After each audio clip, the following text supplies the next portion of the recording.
नमस्कार विद्यार्थियों, राजकीय महाविद्यालय 12 की ऑनलाइन क्लासेज में आपका स्वागत है। भारतीय राज्य व्यवस्था पेपर के अंदर हम संघीय कार्यपालिका को पढ़ रहे थे, जिसमें पिछले वीडियो में हमने उपराष्ट्रपति को ख़त्म किया था, उपराष्ट्रपति को पूरा पढ़ लिया था। आज हम प्रधानमंत्री को स्टार्ट करेंगे। प्रधानमंत्री के कार्य क्या हैं, शक्तियाँ क्या हैं, उनकी नियुक्ति किस प्रकार से होती है, इन सब चीज़ों को हम आज की वीडियो में देखने का प्रयास करेंगे। तो आज का हमारा टॉपिक है प्रधानमंत्री।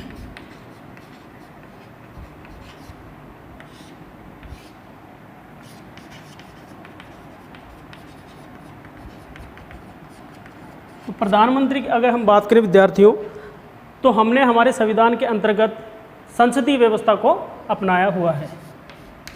और संसदीय व्यवस्था के अंतर्गत दो प्रकार के कार्यपालिका प्रधान होते हैं। एक होती है नाम मात्र की कार्यपालिका और दूसरी होती है वास्तविक कार्यपालिका। यानी दो प्रकार की कार्यपालिकाएं संसदीय व्यवस्था में होती हैं, एक नाम मात्र की नॉमिनल और दूसरी एक्चुअल वास्तविक। तो अगर हम हमारे संविधान में नाम मात्र की कार्यपालिका की बात करें तो राष्ट्रपति हमने पढ़ लिया है, और राष्ट्रपति में मैंने आपको बताया था कि राष्ट्रपति हमारे यहाँ क्या है, नाम मात्र की कार्यपालिका है। जबकि वास्तविक कार्यपालिका कौन है?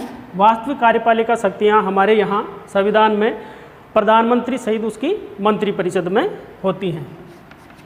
यानी प्रधानमंत्री और उसकी जो मंत्रिपरिषद है वो वास्तविक रूप से क्या है, शक्तियों का उपभोग करती है।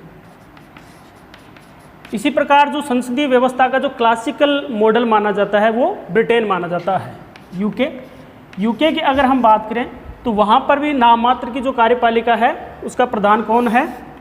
वहाँ पर राजा है।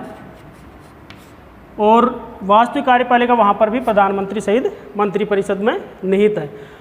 तो ब्रिटेन की अगर हम बात करें तो ब्रिटेन में वहाँ का जो नाम मात्र की कार्यपालिका का प्रधान है, राजा या सम्राट, वो क्या होता है, वंशानुगत ये नियुक्त होता है। जबकि हमारे यहाँ जो नाम मात्र की कार्यपालिका का प्रधान कौन है? राष्ट्रपति है।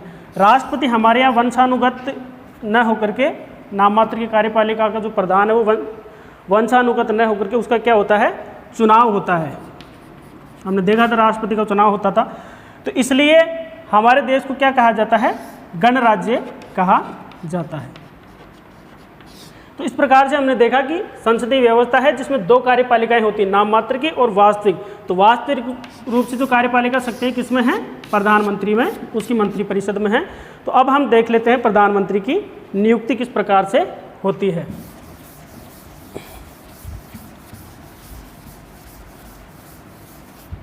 तो प्रधानमंत्री की अगर नियुक्ति की हम बात करें तो उसके लिए हमको एक संविधान का अनुच्छेद है वो देखना पड़ेगा। तो संविधान, हमारे संविधान में अनुच्छेद है 75 अनुच्छेद 75 में ये कहा गया है कि प्रधानमंत्री की नियुक्ति राष्ट्रपति करेंगे और अन्य मंत्रियों की नियुक्ति राष्ट्रपति के द्वारा प्रधानमंत्री की सलाह पर की जाएगी। तो एक तरह से अनुच्छेद 75 में क्या है, प्रधानमंत्री की नियुक्ति कौन करेगा? PM will be appointed by president, यानी राष्ट्रपति प्रधानमंत्री की नियुक्ति करेंगे।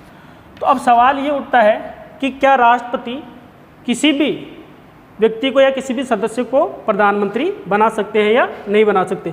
तो राष्ट्रपति किसी भी व्यक्ति को प्रधानमंत्री नहीं बना सकते। इसके लिए प्रक्रिया क्या है? वही बात कि हमारे यहाँ क्या है, संसदीय व्यवस्था है। और संसदीय व्यवस्था में राष्ट्रपति जो बहुमत प्राप्त दल है, यानी चुनाव के बाद में जिस दल को बहुमत मिलता है, तो जो बहुमत प्राप्त दल है उसके नेता को ही प्रधानमंत्री वो नियुक्त करते हैं। संसदीय व्यवस्था में राष्ट्रपति क्या करते हैं, जो बहुमत प्राप्त दल है, तो बहुमत प्राप्त दल के नेता को क्या बनाएंगे, वो प्रधानमंत्री बनाएंगे। इसी के साथ ऐसा भी हो सकता है कि चुनाव के अंदर किसी भी दल को स्पष्ट बहुमत न मिला हो। यानी नियुक्ति में यह भी हो सकता है कि चुनाव में किसी भी दल को स्पष्ट बहुमत नहीं मिला, या इसको यूं भी कह सकते हैं कि हंग असेंबली का एक तरह से क्या हुआ, निर्माण हो गया। तो ऐसी स्थिति में राष्ट्रपति क्या करेंगे, तो अगर चुनाव में किसी भी दल को स्पष्ट बहुमत नहीं मिलता है तो राष्ट्रपति फिर अब अपने विवेक का प्रयोग करेंगे और विवेक के आधार पर राष्ट्रपति क्या करेंगे, ऐसी स्थिति में दो हो सकते हैं कि या तो राष्ट्रपति जिस दल को सबसे ज़्यादा सीटें प्राप्त हुई हैं, यानी कि जिसको सर्वाधिक सीटें प्राप्त हुई हैं, उसको उसके दल के नेता को क्या करेंगे, प्रधानमंत्री बनने के लिए आमंत्रित करेंगे। या फिर ये हो सकता है कि जो अगर 2-3 दलों ने मिलकर के मान लो गठबंधन बना लिया है, तो गठबंधन का जो नेता होगा उसको प्रधानमंत्री बनने के लिए वो आमंत्रित करेंगे। इसमें राष्ट्रपति अपने विवेक का उपयोग करते हैं। इसी प्रकार से राष्ट्रपति के विवेक की अगर हम बात करें तो ऐसी स्थिति में भी राष्ट्रपति अपने विवेक का प्रयोग करते हैं। दूसरा कि अगर जो वर्तमान प्रधानमंत्री है उनकी मृत्यु हो जाए बाई चांस, तो ऐसी स्थिति में राष्ट्रपति फिर अपने विवेक के अनुसार किसी व्यक्ति को प्रधानमंत्री बनने के लिए कह सकते हैं। जैसे यानी वर्तमान पीएम की क्या हो जाए, मृत्यु हो जाए। तो ऐसा उदाहरण मिला हमको 1984 में, जब हमारी प्रधानमंत्री इंदिरा गांधी की क्या हो गई थी, हत्या हो गई थी। उसके बाद जो राष्ट्रपति थे ज्ञानी जेल सिंह, उन्होंने क्या किया कि राजीव गांधी को प्रधानमंत्री उन्होंने बनने के लिए कहा, यानी प्रधानमंत्री उनको नियुक्त कर दिया, जबकि उस समय राजीव गांधी संसदीय दल के नेता नहीं थे। ये बात अलग है कि बाद में सर्वसम्मति से उनको संसदीय दल का नेता चुन लिया गया था। तो अगर वर्तमान प्रधानमंत्री की मृत्यु हो जाए तो ऐसी स्थिति में भी राष्ट्रपति अपने विवेक का उपयोग कर सकते हैं। इसी में अगर वर्तमान प्रधानमंत्री की मृत्यु हो जाए और जो संसदीय दल है वो अपना नेता अगर चुन लेता है, तो ऐसी स्थिति में फिर राष्ट्रपति के पास में यही विकल्प रहता है कि संसदीय दल ने जिस व्यक्ति को अपना नेता चुना है, राष्ट्रपति सामान्यतः उसी को प्रधानमंत्री बनने के लिए कहते हैं या उसी को नियुक्त करते हैं।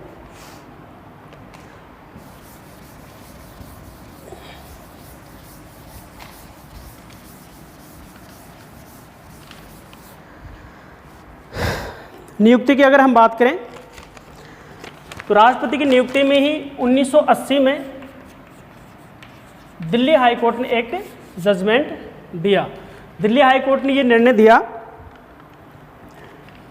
कि संविधान में यह आवश्यक नहीं है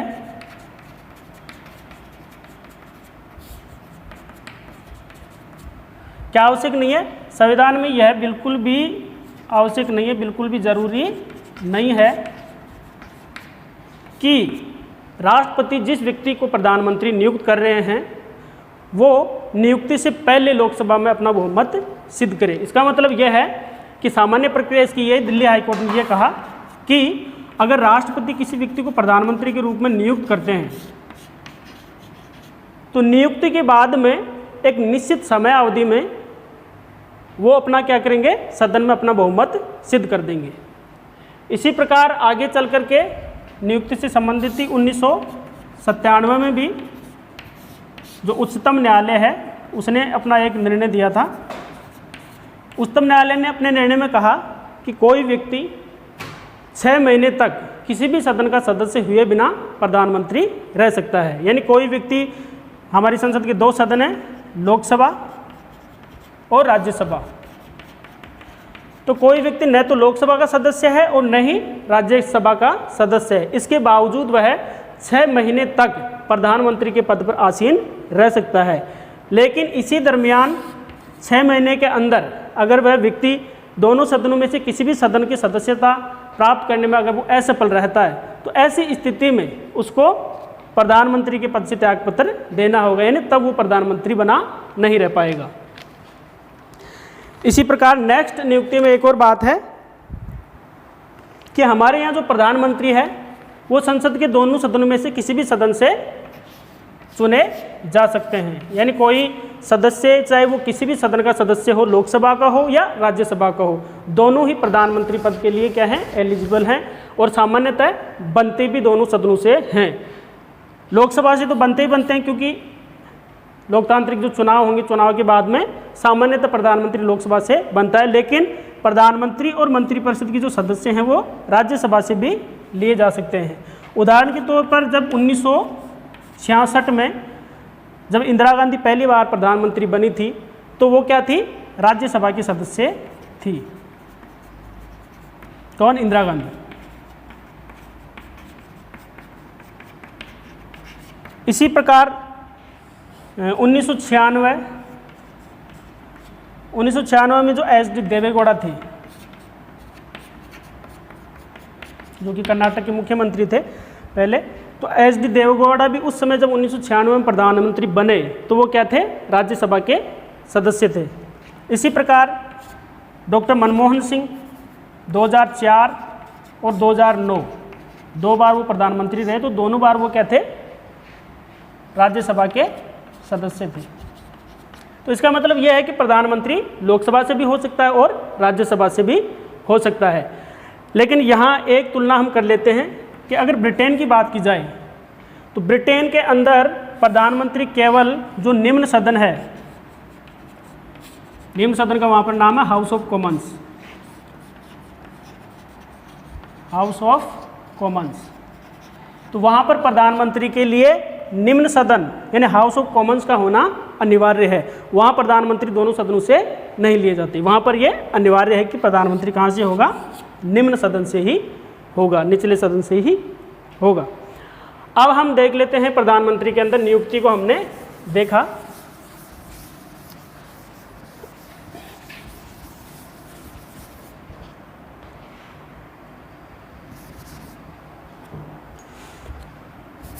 नियुक्ति को हमने देख लिया। अब उसकी योग्यताओं की बात करें तो प्रधानमंत्री पद की योग्यताएं क्या हैं, यानी जो संसद सदस्य बनने के लिए जो योग्यताएं आवश्यक हैं, जब हम संसद पढ़ेंगे तो उसमें देखेंगे कि संसद सदस्य बनने के लिए क्या क्या योग्यताएं होनी चाहिए। तो प्रधानमंत्री के लिए योग्यता यही है कि वह संसद सदस्य बनने के योग्य होना चाहिए। और एज का अगर हम बात करें तो अगर प्रधानमंत्री अगर लोकसभा से चुना जा रहा है तो कम से कम उसकी एज 25 से ज़्यादा होनी चाहिए, और राज्यसभा से है तो 30 से ज़्यादा होनी चाहिए। फिर हम बात करें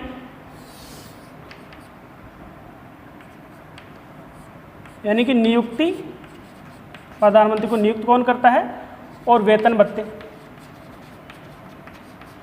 तो नियुक्ति की अगर हम बात करें तो हमने ऑलरेडी पढ़ चुके हैं अनुच्छेद 75 में कि प्रधानमंत्री की नियुक्ति कौन करेगा, राष्ट्रपति करेगा, और राष्ट्रपति ही प्रधानमंत्री को क्या करेंगे, पद और गोपनीयता की शपथ दिलाएंगे। यानी प्रधानमंत्री की नियुक्ति राष्ट्रपति के द्वारा होगी और राष्ट्रपति प्रधानमंत्री को क्या करेंगे, पद और गोपनीयता की शपथ दिलाएंगे। इसी तरह से वेतन भत्तों की अगर हम बात करें तो वेतन प्रधानमंत्री संसद द्वारा जो निर्धारित वेतन भत्ते हैं वो प्राप्त करते हैं, और सामान्यतः जो प्रधानमंत्री होते हैं वो एक सांसद को जो वेतन भत्ते मिलते हैं, प्रधानमंत्री को भी वही वेतन भत्ते मिलते हैं।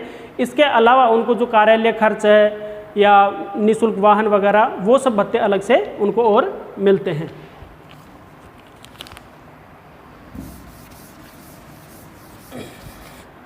अब हम देख लेते हैं प्रधानमंत्री के कार्य और शक्तियां क्या क्या हैं।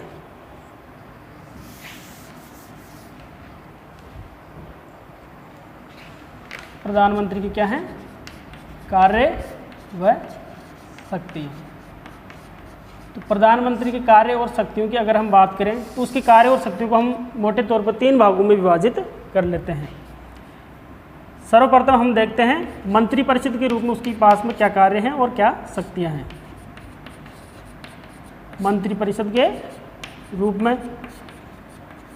दूसरा, राष्ट्रपति के संबंध में उसके पास में क्या उसके कार्य हैं, क्या उसके कर्तव्य हैं, वो देखेंगे।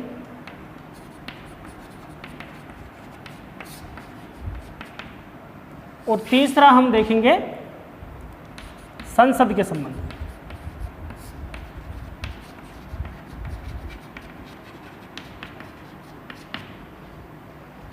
तो अगर मंत्रिपरिषद के रूप में अगर हम राष्ट्रपति के कार्यों की बात करें तो राष्ट्रपति क्या है, मंत्रिपरिषद का एक तरह से प्रमुख है, क्योंकि प्रधानमंत्री मंत्रिपरिषद के क्या होते हैं, प्रमुख होते हैं, क्योंकि मंत्रिपरिषद की अध्यक्षता प्रधानमंत्री के द्वारा ही की जाती है। इसलिए प्रधानमंत्री क्या करेंगे, हमने देखा था अनुच्छेद 75 में कि प्रधानमंत्री की नियुक्ति राष्ट्रपति के द्वारा की जाती है, लेकिन अन्य मंत्रियों की नियुक्ति कौन करता है, प्रधानमंत्री की सलाह पर राष्ट्रपति के द्वारा की जाती है। इसलिए जो अन्य मंत्री होंगे, अन्य मंत्रियों की नियुक्ति राष्ट्रपति उन्हीं व्यक्तियों को मंत्री नियुक्त करेंगे जिनकी सिफारिश कौन करेगा, प्रधानमंत्री करेगा। तो अन्य मंत्रियों की नियुक्ति में प्रधानमंत्री क्या करते हैं, सिफारिश करते हैं, और उनकी सिफारिश को ही माना जाता है, यानी जिनकी वो सिफारिश करते हैं उन्हीं को राष्ट्रपति मंत्री नियुक्त करते हैं। इसी के साथ दूसरा जो प्रधानमंत्री का कार्य है कि वह मंत्रिपरिषद की अध्यक्षता करते हैं।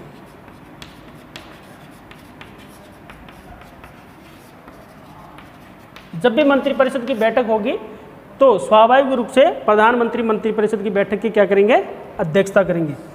तीसरा, यानी मंत्रियों में जो विभिन्न जो मंत्रालय होते हैं उन मंत्रालयों का बंटवारा प्रधानमंत्री के द्वारा ही किया जाता है, यानी विभिन्न मंत्रालयों का बंटवारा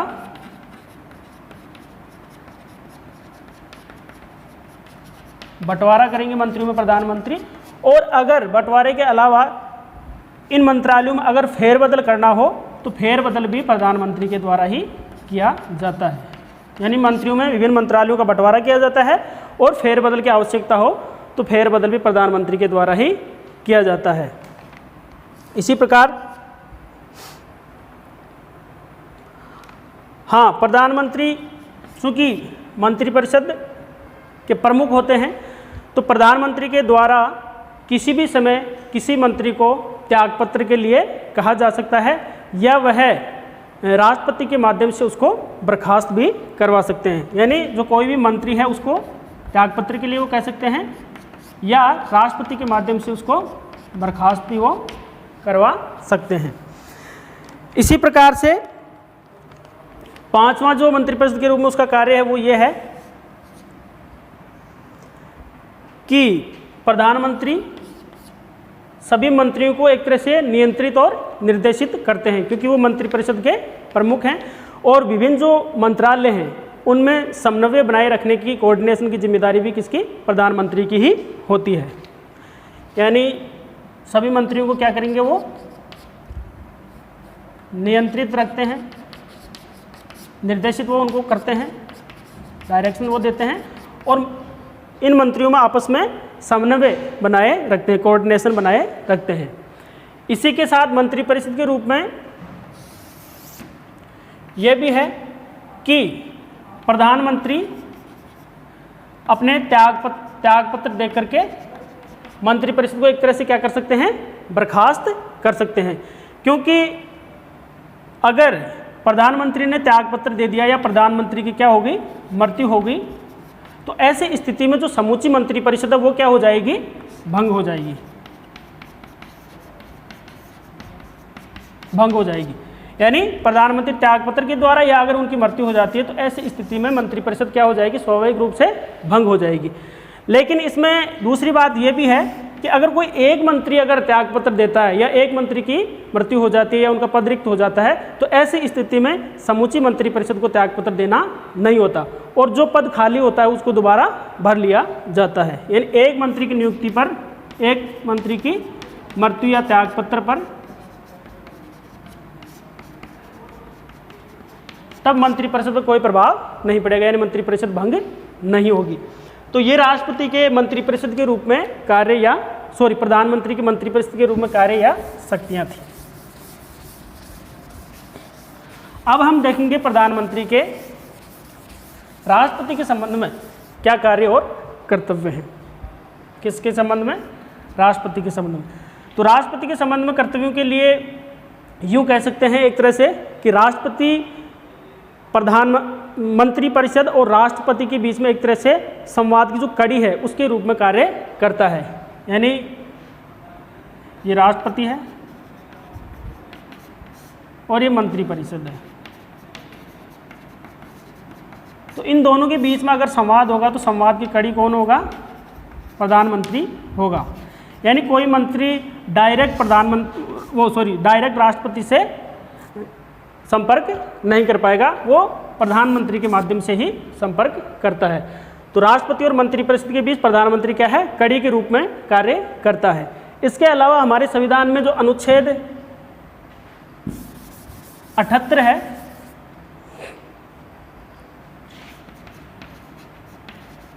अनुच्छेद 78, उसमें राष्ट्रपति के संबंध में प्रधानमंत्री के कर्तव्यों का उल्लेख किया गया है। 78 में क्या है? यानी राष्ट्रपति के संबंध में क्या है? पीएम के क्या क्या कर्तव्य होंगे उनका उल्लेख किया गया है, जिसमें यह कहा गया है कि संघ सरकार का प्रशासनिक और जो विधायी कार्य हैं उनके संबंध में अगर राष्ट्रपति को सूचना मांगते हैं तो प्रधानमंत्री उनको उपलब्ध करवाएंगे, या बिना मांगे भी संघ सरकार के विधायी और जो प्रशासनिक कार्यों की सूचना प्रधानमंत्री राष्ट्रपति को दे सकते हैं। इसी प्रकार से तीसरा जो इसमें कहा गया है कि अगर किसी मुद्दे पर एक मंत्री विशेष ने निर्णय ले लिया है और समूची मंत्रिपरिषद ने अगर उस पर विचार नहीं किया है, और तो ऐसे मामले को अगर राष्ट्रपति चाहे तो ऐसे मामले की सूचना मांग सकते हैं और मांगते हैं, तो ऐसे मामले की सूचना प्रधानमंत्री के द्वारा राष्ट्रपति को क्या होगी? उपलब्ध करवाई जाएगी। तो एक तो प्रधानमंत्री का राष्ट्रपति के संबंध में अनुच्छेद जो 78 है उसमें जो कर्तव्य हैं वो है। दूसरा, राष्ट्रपति के संबंध में प्रधानमंत्री कार्य और शक्तियाँ यह है कि जो राष्ट्रपति विभिन्न जो संवैधानिक पदों पर नियुक्ति करते हैं, जिसमें हमने राष्ट्रपति जब हम पढ़ रहे थे तब देखा था, उन पर जो नियुक्ति है वो प्रधानमंत्री की सलाह पर ही की जाती है। यानी इन नियुक्तियों में जो प्रधानमंत्री का जो परामर्श है उसको सर्वमान्य रखा जाता है। तो किन किन पदों पर? जैसे महान्यायवादी हो,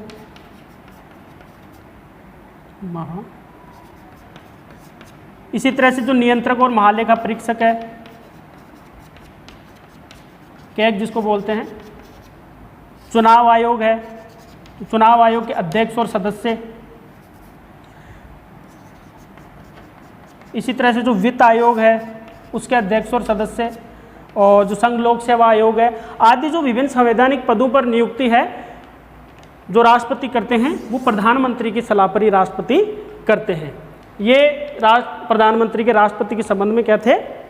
कार्य थे। अब हम देखेंगे प्रधानमंत्री के संसद के संबंध में क्या कार्य और क्या शक्तियां उनके पास प्राप्त हैं।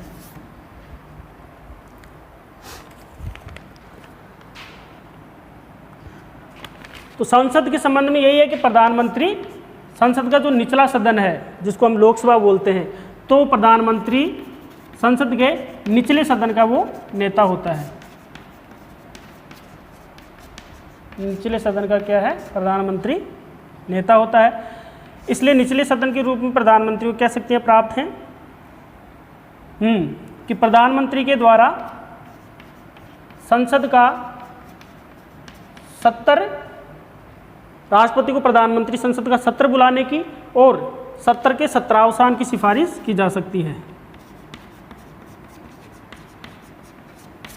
यानी जब राष्ट्रपति संसद का सत्र बुलाते हैं तो प्रधानमंत्री के परामर्श या उसकी सलाह के आधार पर ही बुलाते हैं। दूसरा, जब राष्ट्रपति संसद का सत्रावसान करते हैं तो उसमें भी प्रधानमंत्री की सलाह के अनुसार राष्ट्रपति कार्य करते हैं।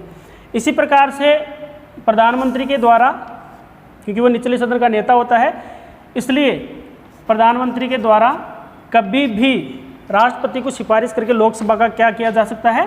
विघटन करवाया जा सकता है। यानी लोकसभा के विघटन की सिफारिश राष्ट्रपति को कौन करते हैं? प्रधानमंत्री करते हैं। तीसरा, प्रधानमंत्री के द्वारा ही सदन के अंदर अपने सरकार की नीतियों और कार्यक्रमों की घोषणा की जाती है। तो ये इस तरह से संसद के संबंध में प्रधानमंत्री के कार्य और शक्तियां थी। अगर हम और भी प्रधानमंत्री के द्वारा जो कार्य किए जाते हैं इन तीन के अलावा उनको देखें, अन्य कार्य और शक्तियां, तो वो क्या क्या हैं? अन्य एक कैटेगरी और ले लेते हैं। तो अन्य में यही है कि हमारे यहाँ प्रधानमंत्री कुछ जो परिषद होती है उनका क्या होता है, पदेन अध्यक्ष होता है, एक्स ऑफिशियो प्रेसिडेंट, पदेन अध्यक्ष होता है। किस किस का, जैसे पहले तो योजना आयोग था, लेकिन अब योजना आयोग की जगह नीति आयोग आ गया है, तो प्रधानमंत्री क्या है, नीति आयोग के पदेन अध्यक्ष हैं, नीति आयोग है। इसी तरह से राष्ट्रीय विकास परिषद है। इसी प्रकार से हमने जिक्र किया था पिछली वीडियो में जो अंतर्राज्य परिषद है, अंतर्राज्य परिषद, अंतर्राज्य परिषद विभिन्न राज्यों में या संघ और राज्यों में सहयोग के लिए गठित की जाती है। तो नीति आयोग, राष्ट्रीय विकास परिषद, अंतर्राज्य परिषद आदि जो अनेक परिषदें होती हैं, इनका प्रधानमंत्री क्या होता है, पदेन अध्यक्ष होता है। इसी प्रकार से हाँ, सबसे महत्वपूर्ण जो हमारे देश की जो विदेश नीति है, फॉरेन पॉलिसी, तो फॉरेन पॉलिसी को मूर्त रूप देने में, उसके निर्धारण में प्रधानमंत्री की महत्वपूर्ण भूमिका होती है। जिस प्रकार से स्वतंत्रता के पश्चात हमारे जो प्रधानमंत्री थे पंडित नेहरू, उन्होंने जिस प्रकार से हमारी विदेश नीति को एक मूर्त रूप दिया, एक दिशा दी, तो उसी प्रकार से प्रधानमंत्री का विदेश नीति के निर्धारण में काफ़ी महत्वपूर्ण भूमिका होती है। इसी प्रकार से अन्य कार्यों में प्रधानमंत्री के द्वारा जो हमारे जो सेनाएं हैं, सेनाओं के राजनीतिक प्रमुख होते हैं प्रधानमंत्री, यानी सेनाओं के जो संवैधानिक प्रमुख तो हमने देखा था कौन थे, तीनों सेनाओं के सर्वोच्च कमांडर राष्ट्रपति थे। लेकिन अगर सेनाओं के राजनीतिक प्रमुख की अगर हम बात करें तो राजनीतिक प्रमुख कौन होते हैं, प्रधानमंत्री होते हैं। इसी प्रकार प्रधानमंत्री है वो केंद्र सरकार के मुख्य प्रवक्ता होते हैं और प्रधानमंत्री को देश का नेता कहा जाता है, क्योंकि प्रधानमंत्री के द्वारा सभी राज्यों के मुख्यमंत्रियों से मुलाकात की जाती है, विभिन्न लोगों की समस्याओं को सुना जाता है, देश की समस्याओं को सुना जाता है, इसलिए प्रधानमंत्री को क्या है, देश का नेता कहा जाता है। तो इस प्रकार से हमारे देश की जो राजनीतिक और प्रशासनिक व्यवस्था है उसमें प्रधानमंत्री को काफ़ी महत्वपूर्ण भूमिका प्राप्त है। इसीलिए डॉक्टर अंबेडकर ने एक बार कहा था कि अगर हमारा कोई अगर कार्यकारी प्रमुख अमेरिकी राष्ट्रपति के समकक्ष बैठता है तो वह क्या है, प्रधानमंत्री का पद देने की राष्ट्रपति का। तो इस प्रकार से आज की वीडियो में हमने प्रधानमंत्री को देखा। नेक्स्ट वीडियो में हम मंत्रिपरिषद को देखने का प्रयास करेंगे। धन्यवाद।